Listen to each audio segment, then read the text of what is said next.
Je tiens d'abord à te remercier, Philippe, pour cette invitation, ta confiance. Je suis très heureuse d'être parmi vous.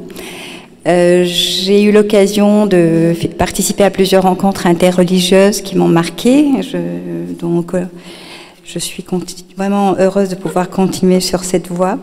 Alors, pour ajouter, comme on m'a demandé une petite introduction, donc en fait, j'ai grandi un peu en cultivant ma passion à la fois pour les sciences et les lettres. J'étais triste de choisir d'ailleurs une carrière purement scientifique, et j'ai fini par choisir la physique quantique parce qu'elle avait à la fois, elle réunissait la beauté du formalisme mathématique tout en gardant une sorte de mystère sur un monde microscopique dont on aperçoit à peine les reflets.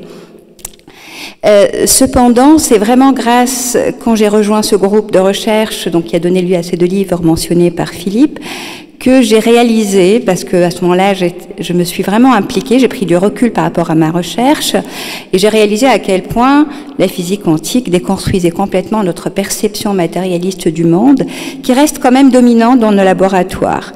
Et donc ça m'a amené à mener une réflexion, à rechercher, à participer, à développer des pistes de dialogue entre science et religion qui ne soient pas du tout dans les miracles du Coran qui sont très en vogue dans le monde islamique malheureusement. Mais ce fut aussi l'occasion, je dirais, un autre type de transition sur le plan de ma foi, je dirais, c'est que jusque-là, j'avais plutôt une façon de pratiquer qui était un peu déterministe. C'est un petit peu l'islam, on va dire, le plus visible, c'est-à-dire en pensant qu'avec mes actes d'adoration, je pouvais atteindre la voie du salut d'une façon complètement linéaire. Et donc, c'est vraiment grâce aussi à la découverte du cœur spirituel de l'islam, et en particulier le soufisme, que j'ai découvert en fait des voies je dirais, de perplexité. Et aussi, ça m'a permis de résoudre un autre dilemme dont je souffrais, je dois dire, c'est par rapport justement au statut des autres, de mes amis, qui étaient d'autres confessions, puisque j'en ai eu depuis mon arrivée en France, au lycée de jésuites Sainte-Geneviève, des amis très proches, juifs ou chrétiens, et auxquels j'ai toujours porté un grand amour, et je ne pouvais pas du tout imaginer qu'ils puissent être exclus du salut. Et donc ça me posait problème d'adopter cette version aussi qu'on trouve à la fois dans l'islam historique, mais aussi dans des livres, on va dire, modernes, comme quoi les chrétiens ont en fait déformé leur message et sont des associateurs. D'autant plus que le polythéisme est quand même, on va dire, il a été historiquement combattu par l'Église, donc c'était un peu paradoxal aussi. Et donc c'est vraiment au sein de cet héritage soufi de l'islam que j'ai découvert la façon formidable, finalement, d'intégrer cette multiplicité de voix, et donc, c'est pas du tout, on n'a pas besoin d'aller chercher l'âge d'or de l'islam pour trouver cet héritage, puisque jusqu'à Cheikh Alaoui, par exemple, en Algérie au début du XXe siècle, malgré l'occupation, la colonisation donc française, il était encore capable d'accorder un statut de véracité à d'autres voix, et en particulier aux chrétiens. Ou alors, Cheikh Tijani, qui est aussi un autre Algérien, décédé au début du XVIIIe siècle, qui disait que la pureté originelle est dans tout. Et qu'en fait, tout ce qui a été créé par Dieu, comme il émane de sa volonté, nécessairement Dieu l'aime. Et donc, que l'immaculation englobe tout. Voilà, c'est quelque chose qui est très importante et qui aussi m'a incité, disons, j'étais sollicitée aussi, comme je vous l'ai dit, à favoriser le dialogue interculturel, mais aussi à montrer à quel point nos différentes religions à travers l'histoire, je ne suis pas historienne, mais je découvre de plus en plus à quel point on s'est nourris mutuellement, puisque on estime à peu près la moitié disons, c'est une estimation difficile à avoir d'une façon précise, mais il faut imaginer à quel point il y avait des chrétiens aussi dans ce monde musulman, et que aussi les musulmans eux-mêmes pouvaient être des anciens des convertis. Les conversions ont continué après les conquêtes, elles n'étaient pas du tout associées, et donc eux-mêmes étaient influencés par tout ce qu'ils apportaient avec eux, et même certains pouvaient interpréter d'ailleurs le Coran à la lumière de ce qu'ils avaient retenu de la Bible. Et il y a quelque chose aussi que j'ai pu découvrir, c'est que le fait d'abroger des voies qui viennent après, en fait, qui sont dépassées par l'islam, c'est-à-dire c'est en fait une façon de donner au temps un statut qui est primordial et qui me gêne quelque part. C'est-à-dire dire que comme l'islam vient après, il abroge ce qui précède. Mais en fait, ça c'est un choix logique complètement humain de la part d'exégètes qui sont dans l'exotérisme et qui en ont décidé ainsi. Ce n'est pas du tout, je dirais, une loi absolue ni divine. Et donc cette notion d'abrogation, elle est justement inspirée, comme je vais parler du Coran, de cette même règle qui dit qu'un verset qui est révélé au prophète Mohammed sur un même sujet, qui arrive tardivement, c'est lui qui a le dernier mot. Donc on oublie, ça abroge tous les versets précédents. Et donc pourquoi est-ce qu'on cherche à voir appliquer cette règle? C'est parce qu'il y a une volonté sous-jacente, selon moi, de se soumettre au tiers exclu d'Aristote, parce qu'on veut donner une réponse unique à une question unique. Et on ne permet pas qu'il y ait une multiplicité de réponses, y compris dans le Coran. Et donc, c'est là aussi, c'est un point sur lequel, d'ailleurs, je trouve qu'il y a une articulation intéressante, même si la physique quantique le fait à un autre point, c'est que justement, on n'est plus dans le paradigme de la physique classique, on n'a plus une réponse unique à une question unique, et elle permet justement d'avoir plusieurs, ce qu'on appelle interprétations, donc plusieurs récits possibles, qui sont tous en accord avec une seule expérience, mais aussi plusieurs façons selon laquelle la matière se manifeste. Alors, maintenant, je vais peut-être commencer un petit peu mon exposé. Alors, j'avoue que je me sens vraiment petite pour parler quand même du Coran. Et je me sens aussi un peu gênée de parler en présence de théologiens confirmés. Donc, j'ai préféré quand même préparer un texte et le lire. Je sais que c'est un peu moins bien que d'improviser. Donc, je voudrais surtout apporter un témoignage et faire passer quelques messages qui me tiennent vraiment à cœur. Alors, pour témoigner justement, depuis ma plus tendre enfance en Tunisie, je lis le Coran, je le relis, ou le psalmodie lors de mes prières, que j'ai commencé en fait à 12 ans. Il m'est donc difficile de faire comprendre aussi l'état à l'aube, par exemple, quand je lis le chapitre d'une sourate, donc le chapitre de Ar-Rahman, qui veut dire le rayonnant d'amour, selon la traduction de Maurice Gloton, paix à son âme. Le rayonnant d'amour, c'est un nom, attribut primordial de Dieu, qui se retrouve en fait dans les formules d'inauguration de toutes les sourates, de tous les chapitres du Coran, la Basmala.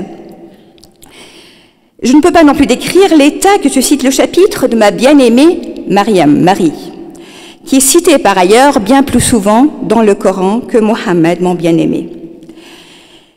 Le Coran, je l'écoute, puisqu'il s'agit de lire, écouter, à travers de merveilleuses psalmodies, comme celle de l'Égyptien Abdelbaset Abdessamad, que Dieu agrée son âme, qui rythme tous les moments de la journée, surtout en Tunisie, à l'époque. Même si je trouve exagéré des fois qu'on les réduise à un fond sonore en se vaguant à d'autres occupations. Le Coran m'incite à contempler, aimer et réfléchir sur la création, à tafakkur, matin et soir. Une création qui est comme un miroir où se reflète la beauté divine. Et au lieu de m'enchaîner, il m'ouvre le regard de l'œil et du cœur. Ô Saint Coran, ô paix éternelle. L'auteur de ce vers n'est rien d'autre que Goethe dans son diwan qu'il a dédié, au diwan occidental, oriental, à Hafez, qu'il avait profondément marqué, bouleversé. Lire, écouter, comprendre sont des processus dont la qualité et les modalités varient tant, tout comme des chanteurs qui interprètent une même chanson. Ces processus peuvent se dérouler à plusieurs niveaux, selon plusieurs types d'expériences intérieures qui dépassent la pure spéculation. Et ce sont les mots méditer et se transformer. Je m'arrête exprès. Par et vers la beauté, que j'aimerais ajouter. Tel est le cœur, en fait, des 3 messages que je voudrais maintenant exposer très brièvement. Premier message que je considère important, dans la façon dont le Coran est malmené de nos jours. Car comprendre suggère un processus cognitif fondé sur la raison. Et j'utilise ici la raison pour simplifier, parce qu'il ne faut pas oublier qu'elle a été plurielle dans l'histoire de la pensée.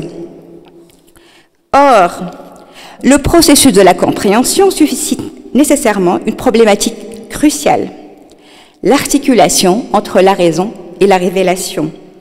Et en fait, c'est une thématique qui a été au cœur des débats philosophiques et spirituels médiévaux qui sont communs à toutes les religions. Il s'agit en réalité d'une terminologie qui est mieux appropriée que l'opposition de la foi à la raison, qui est plutôt moderne. En fait, dans la raison, on ne saurait échapper à un acte de foi dont la méthode rationnelle qu'on utilise afin d'atteindre la vérité.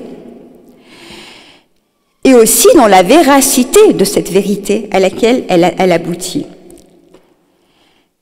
Et quand on a la foi dans la raison comme seul moyen d'atteindre la vérité, y compris celle qui porte sur une réalité métaphysique, la raison devient dogmatique. Et c'est ce qui fut en quelque sorte le cas de la raison d'Aristote et d'Averroès.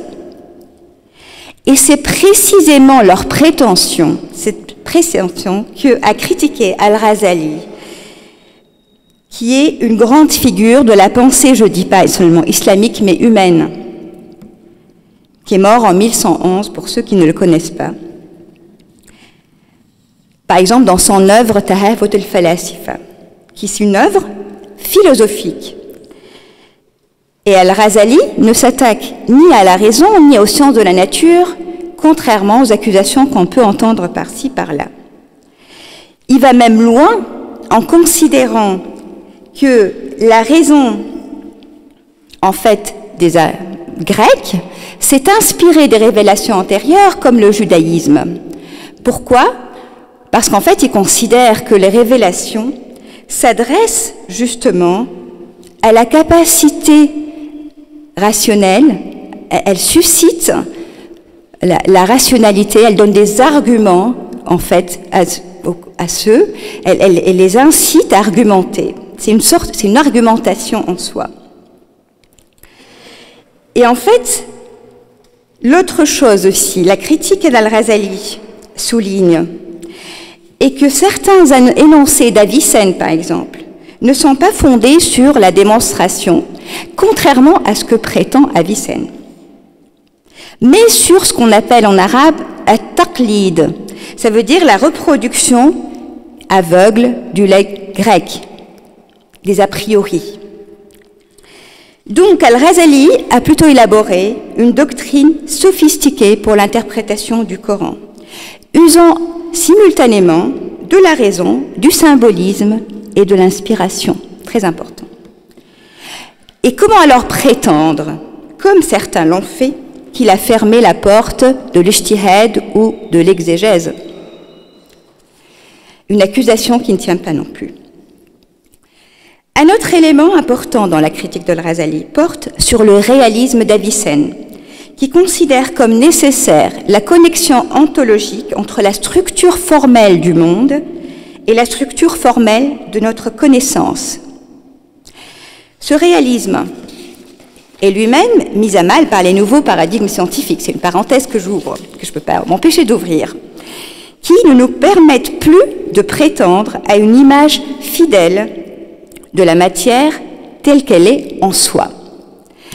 Or, si on met aussi dans le monde le langage des révélations, nous avons là un questionnement essentiel. Comment prétendre que notre compréhension reflète le sens des mots? Et encore plus loin, comment prétendre qu'elle n'est autre que la parole de Dieu? Ainsi, cette critique, pour résumer mon premier message, permet de déconstruire 3 prétentions.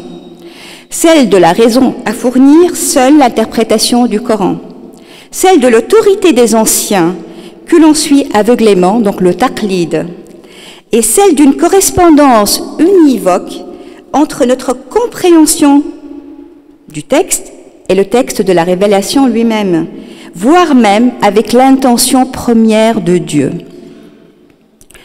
C'est ce qui m'amène à mon deuxième message, qui en fait touche un peu à l'actualité, ainsi qu'à d'autres perspectives que je voudrais proposer de lien avec le Coran. En fait, la critique de Al-Ghazali a l'intérêt de nous offrir des antidotes aux fléaux modernes qui s'appuient sur ces trois prétentions et auxquels manque terriblement le recul que pouvaient avoir ces grands penseurs, se situant au cœur de l'épistémologie, questionnant en permanence les critères et le statut de vérité de leurs assertions. Car on ne cesse de harceler le Coran par des questions du type « Que nous dis-tu sur ce point ?» Non seulement les fondamentalistes en extrait des arguments pour leurs crimes, mais ceux que l'on qualifie de modérés, y trouvent la réponse à ces arguments. Les réformes modernes de l'islam qui foisonnent s'appuient souvent sur une raison qui n'est en réalité que l'arme de leurs ennemis fondamentalistes, tout aussi modernes. Et ce a commencé par la réforme de ce qu'on appelle la Nahda, ou l'éveil arabe, islamique du début du XXe siècle. Ce qui, selon moi, explique l'impasse face à ces contradictions.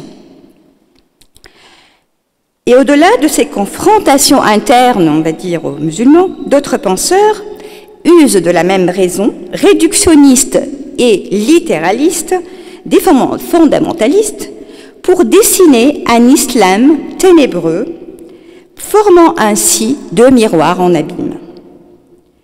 En fait, j'ai envie de dire que le Coran devient une sorte de prisonnier qui est transféré d'une cellule à une autre. Et il sévisse, il passe de la main d'un bourreau à un autre. Et ces bourreaux lui extirpent, à son insu, à son tout, sous la torture, des propos contradictoires. Et il arrive même que la famille de ce prisonnier renonce, en fait, coupe tout lien avec ce prisonnier parce qu'elle entend par moments des propos très choquants, comme couper la main du voleur, etc. Et j'en connais. Alors, mon appel, c'est de libérer ce prisonnier.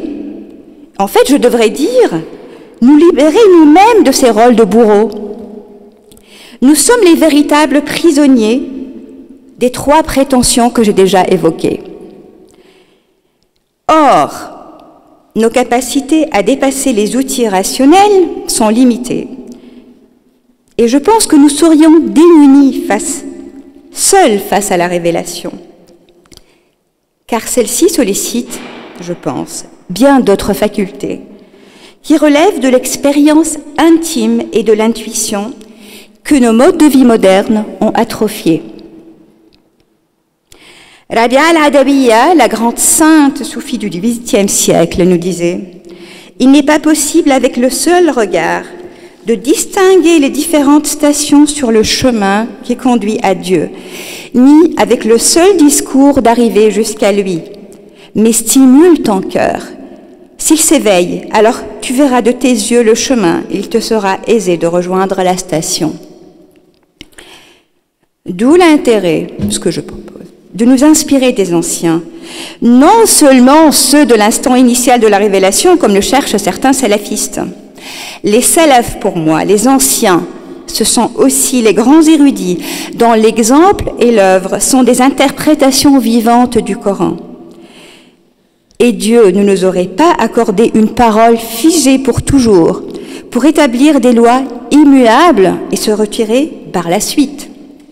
Tout comme il n'a pas créé le livre cosmique en lui dictant des lois éternelles pour s'en retirer aussitôt après, ce qui relèverait d'un déterminisme sous-jacent. D'ailleurs, le mot « kalima » qui désigne le mot prend plusieurs sens. Jésus, paix sur lui, est la kalima, le mot de Dieu, le verbe de Dieu. Comme toutes les créatures, telles des lettres écrites par l'encre divine, et existenciées à partir du mot « kun », soit. Même si user de versets est une tâche risquée, j'ai très envie de rappeler ce verset. Si la mer était de l'encre pour les paroles de mon Seigneur, certes la mer s'épuiserait avant que ne soient épuisées les paroles de mon Seigneur, combien même nous lui apporterions son équivalent comme renfort. قل لو كان البحر مدادا لكلمات ربي ما نفد البحر قبل أن تنفد كلمات ربي ولو جئنا بمثله مددا.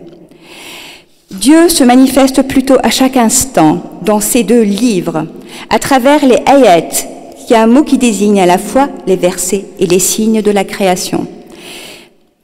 Lire ces signes, la capacité de les lire, de les déchiffrer, dépend de la réceptivité et de l'aptitude à la contemplation du lecteur, de la participation de son cœur. Et Dieu est dans une création incessante, un état renouvelé chaque jour, une création qui est aussi celle de source profonde de ces deux livres, coraniques et cosmiques, inspirés sans cesse aux grands maîtres et savants à travers l'histoire de l'islam. Après Al-Razali, et c'est la preuve que la porte de l'exégèse ne fut pas fermée, le grand andalou Ibn Arabi, mort en 1240, nous conseille: plonge dans l'océan du Coran si ton souffle est assez puissant. Et sinon, borne-toi à l'étude des ouvrages qui en commentent le sens apparent, mais n'y plonge pas, tu y périrais. Je voudrais aussi que l'on médite sur un autre propos d'Ibn Arabi. Seul connaît la valeur du Coran celui qui a goûté, qui en a contemplé la demeure initiatique, manzil en arabe, comme un état intérieur et à qui le réel, avec grand air, Dieu, parle en lui projetant des versets sur l'intime de son être, fi sirrihi. Ainsi, c'est la méditation contemplative qui amène le lecteur à intégrer dans son intimité les versets. Et c'est ainsi qu'une métamorphose intérieure peut être vécue. C'est ce qui rappelle la description faite par la grande savante Aïcha de son cher mari, le prophète Mohammed, khuluquhul Qur'an, ce qui peut se traduire par son état intérieur et le Coran. Ce qui m'amène à aborder le troisième message, si j'ai le temps encore. D'accord. Le troisième message, c'est la beauté qui nous est inspirée quand on vit et qu'on devient le Coran. En fait, khuluq traduit aussi la beauté du caractère. Or, dans une interprétation moralisatrice, c'est le comportement de Mohammed qui serait conforme à la charia établie par le Coran. Il ne s'agit pas pour autant d'un code préétabli et figé, mais d'une façon de vivre ce qui est au cœur de la quête spirituelle, le tawhid, la réalisation de l'unicité. Acquérir la beauté, dans ce cadre, c'est se parer d'un attribut primordial de Dieu qui est beau et aime la beauté. Le degré supérieur de la foi, indiqué à plusieurs reprises dans le Coran, est ce qu'on appelle le ihsan, qui peut se traduire et en même temps se faire trahir par le perfectionnement dans la beauté. C'est le Coran lui-même qui a un langage poétique respirant la beauté, ce qui n'est guère anodin. L'amour de la poésie, tout comme la poésie de l'amour, langage de l'indicible, ont toujours accompagné les grandes figures de l'islam, de Rabi'a al-Adawiya que j'ai cité, en passant par l'émir Abdelkader jusqu'au Cheikh Alawi que j'ai encore mentionné au début du XXe siècle. Et comment ne pas encore citer Ibn Arabi qui écrit: Dieu me fit entendre dans ma poitrine le fredonnement des plumes. Qu'est-ce que ce refrain, demandai-je. C'est l'audition poétique, me fut-il répondu. Et qu'ai-je à faire de la poésie? Elle est l'origine de tout. Le langage poétique est l'essence immuable, tandis que la prose est la conséquence immuable. Je ne vais pas dire la suite, mais j'ai envie de dire que comme un amant dont la beauté est révélée par celle qu'il aime, le Coran ne peut révéler sa beauté qu'à celui qu'il aime. Et je vous remercie de votre attention.